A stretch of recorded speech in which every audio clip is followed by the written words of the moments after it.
Hillary's had a very active post-presidential campaign period, or at least her campaign has, and it raises the question of what she's up to.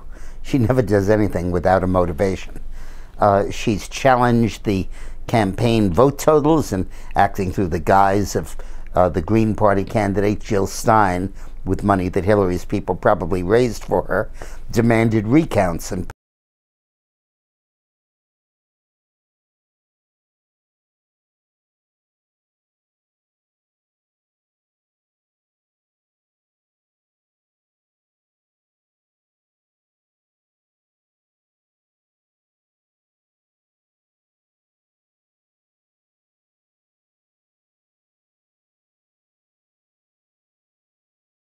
report by the CIA to the Electoral College about the results of its inquiry. Now, Obama, of all people, threw cold water on that, making the point that there was no evidence at all of any interference with the votes being cast or counted.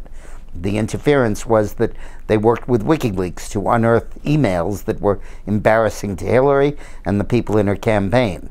And that certainly, while it might be unseemly, is certainly not illegal or, something to get really upset about. But she's given it a lot of publicity. Her minions are talking about it constantly. And then she, of course, emphasizes the fact that she won the popular vote by 2 million votes.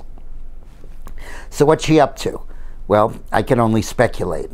Whenever I hear anybody say that Hillary is definitely not going to run for something, my ears perk up, my hair stands on edge, and I listen intently for signs that she in fact is going to run again.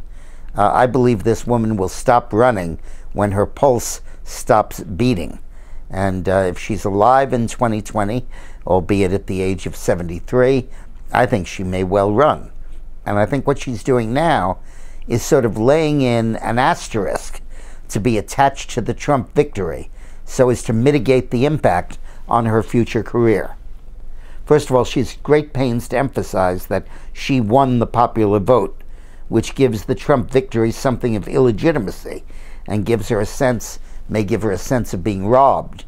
It was that sense, remember, that kept really founded the New Left in the wake of the 2000 election, where people felt that Bush stole the election, and that animated the whole left-wing movement that took over the party in 2008 with Obama.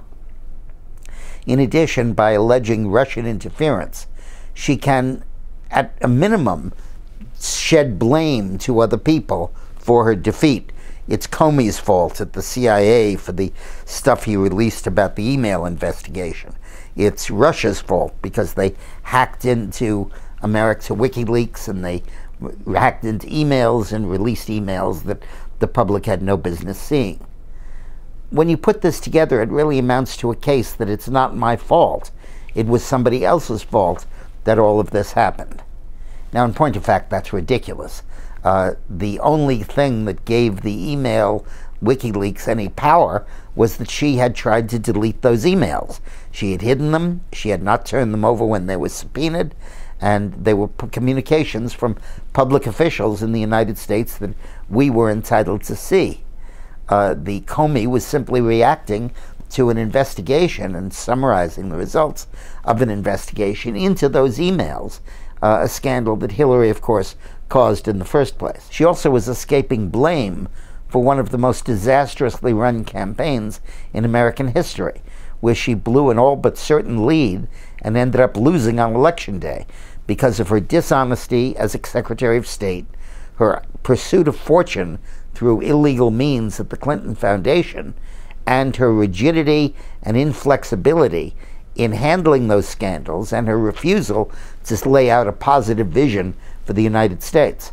And of course, the big factor in her defeat was Trump's triumph, Trump's ability to come up with a message that really resonated with the American people, identified a constituency, high school graduate white men who had been overlooked in our politics, and got 67% of the vote from that group, and really smashed Hillary's ambition. And was also her stupidity and that of her campaign in not paying attention to the high school educated white men and the electoral votes they tended to control in Michigan, Wisconsin, Pennsylvania, and Ohio. She was relying instead on her instinct, which is terrible, and on AIDA.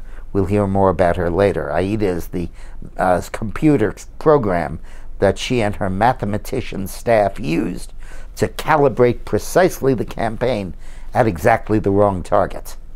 So all of this put together really makes me believe that we haven't seen the last of Hillary Rodham Clinton.